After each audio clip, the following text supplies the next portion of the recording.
मेरे प्रिय विद्यार्थियों, मैं डॉक्टर अपूर्व नागर एसपीसी गवर्नमेंट कॉलेज बी में लोक प्रशासन में आज आपको थर्ड ईयर पेपर 2 स्थानीय प्रशासन में नगर परिषद एवं नगर पालिका इनके संगठन के बारे में समझाऊंगा।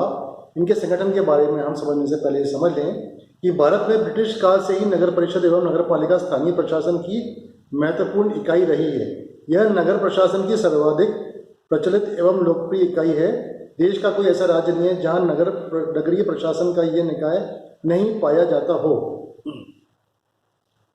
और जैसा कि हम देखते हैं कि इस शताब्दी के प्रारंभ से ही देश में नगर परिषद, नगर पालिकाएं आदि का बोलबाला हो गया है। और उसके बाद से ही जैसे 1860 में पश्चिम बंगाल में, कलकत्ता में, और उसके बाद बॉम्बे में 1901, मद्रास में 1920 आदि में हमारे नगर पालिका बन चुकी है। और उसके बाद में हर शहरों में नगर पालिका, नगर परिषद आदि बनी है। तो हम ये समझते हैं कि ये ब्रिटिश काल की एक विरासत है। और ये नगर पालिका शहरों के लिए और ग्रामीणों के लिए स्थानीय प्रशासन, जो कि हम अब करेंगे आगे, बाकी सरपंच, ग्राम पंचायत, नगर, अन्य जिला परिषद आदि हम करेंगे इसके बाद। तो नगरीय जो प्रशासन अंग्रेजों ने शुरू किया था, उस नगरीय प्रशासन की कड़ी का एक महत्वपूर्ण हिस्सा था नगर निगम, नगर पालिका, नगर परिषद। तो नगर परिषद एवं नगर पालिका का हम ये समझें कि जो ये नगरीय, शहरी, स्थानीय संस्थाएं हैं, उनमें दोनों में कोई विशेष भेद नहीं है। मतलब यदि हम देखें कि यदि दोनों में क्या भेद है, तो हम ये पाएंगे कि दोनों में कोई विशेष भेद नहीं है। और 74वें संविधान संशोधन और उसके अनुसरण में 1994 में संशोधित राजस्थान नगर पालिका अधिनियम 1959 में जिन 3 नगरीय स्थानीय निकायों का प्रावधान किया था, उनमें नगर परिषद, नगर पालिका बोर्ड की 2 पृथक कोटि की संस्थाएं सोची गई थी। और उसके बाद में इनका मूर्त रूप लेना शुरू किया। और इस नगर निगम और व लघुतर नगरीय क्षेत्रों में नगर परिषद का गठन करना स्वीकार किया गया है। और नगर पंचायत, नगर पालिका बोर्ड यह गठन किया गया है। नगर परिषद में, नगर पालिका में परिवर्तित संदर्भ में इस संगठनात्मक एवं संरचनात्मक अंतर को ध्यान में रखकर यह किया गया है।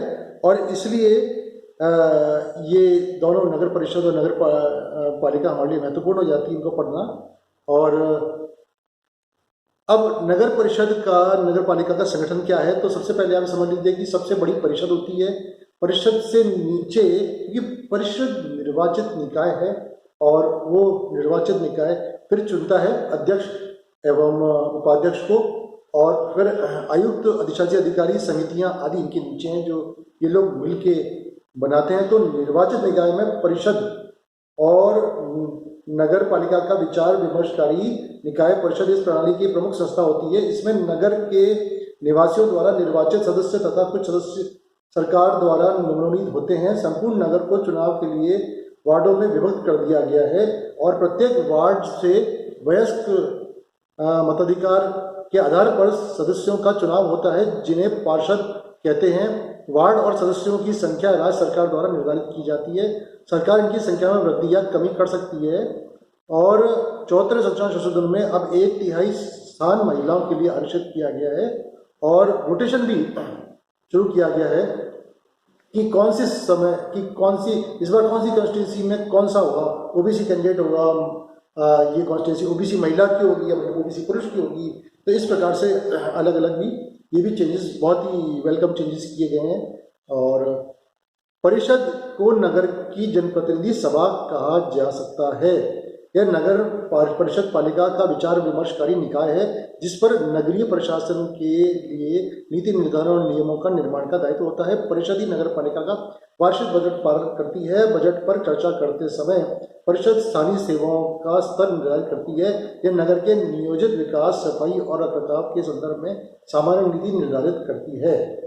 और अध्यक्ष एवं उपाध्यक्ष के बाद हम देखते हैं कि 2009 से पूर्व नगर की व्यस्त जनता द्वारा निर्वाचित परिषद अपने सदस्यों से ही अध्यक्ष और उपाध्यक्ष का परिषद के निर्धारित करने के लिए नियुक्त करती थी। परंतु राजस्थान नगर पालिका निर्वाचन नियम 2009 के अंतर्गत अध्यक्ष सभापति का निर्वाचन जनता द्वारा प्रत्यक्ष रूप से किया जा रहा है।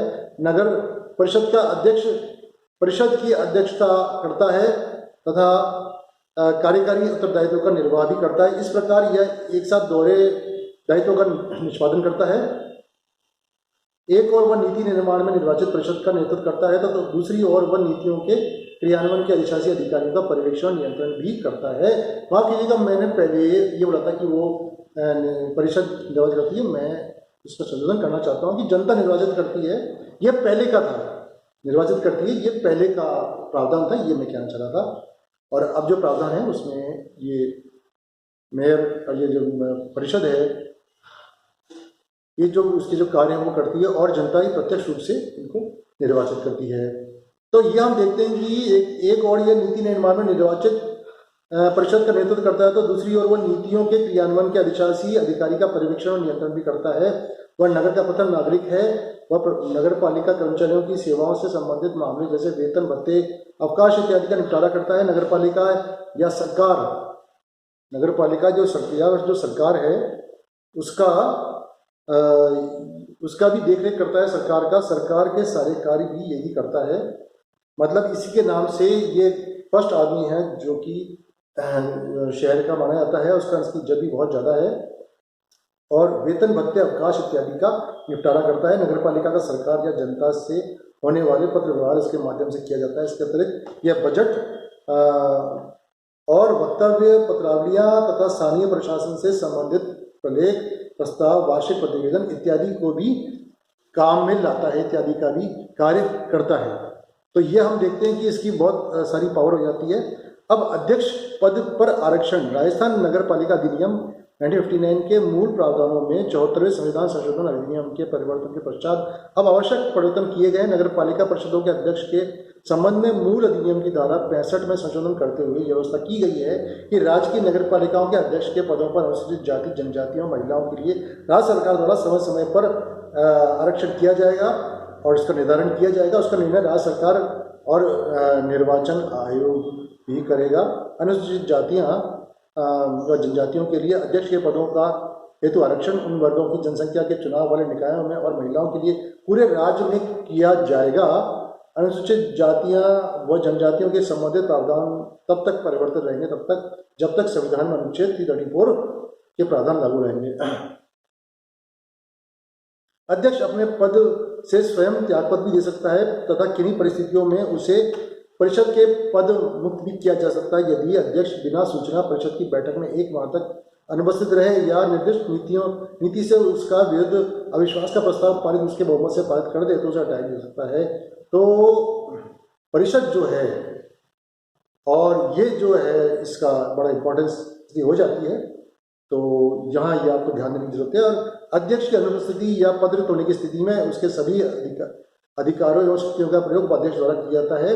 कोई भी उपाध्यक्ष अध्यक्ष के लिखित में सूचना देकर अपने पद से त्यागपत्र दे सकता है आदि। इस तरह की सेम बातें जो हम करते हैं। नगर के अध्यक्ष के कर्तव्य में यह है कि नगर परिषद या नगर पालिका की बैठक आमंत्रित करेगा, उसकी अध्यक्षता करेगा।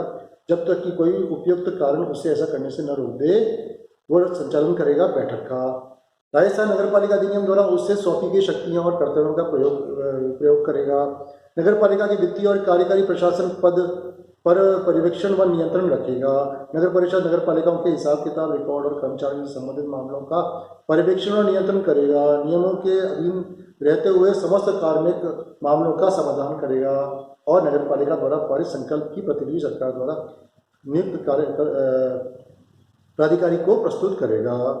अधिशासी अधिकारी नगर पालिका में परिषद द्वारा निर्धारित नीतियों को क्रियान्वित करने के लिए नियुक्त अधिकारी को अधिशासी अधिकारी कहा जाता है। राजस्थान में बड़े नगरों की नगर पालिकाओं में नियुक्त इस अधिकारी को आयुक्त भी कहते हैं। जिसे राजस्थान नगर पालिका अधिनियम 2009 के अंतर्गत संशोधित में 75 लाख रुपए तक के खर्चों को स्वीकृत करने के अधिकार दिए गए। इंपॉर्टेंट पोस्ट है, इंपॉर्टेंट व्यक्ति है और काफ़ी महत्वपूर्ण भी है। नगर परिषदों में नियुक्त यह सरकारी अधिकारी प्राय नगर निगम में आयुक्त की भांति ही सरकारी कार्यों का निष्पादन करता है, परंतु नगर निगम से उसकी स्थिति किंचित भिन्न है। नगर निगम में जहां आयुक्त को प्रशासनिक निकाय का सदस्य बनाया गया है, उनके कार्यों में मेयर की भूमिका या नियंत्रण नहीं होता है। वह नगर पालिकाओं में नियुक्ति के अधिशासी अधिकारी प्रशासनिक शक्तियों का उपयोग नगर पालिका के अध्यक्ष के साथ नियुक्त होकर करता है, संयुक्त रूप से करता है।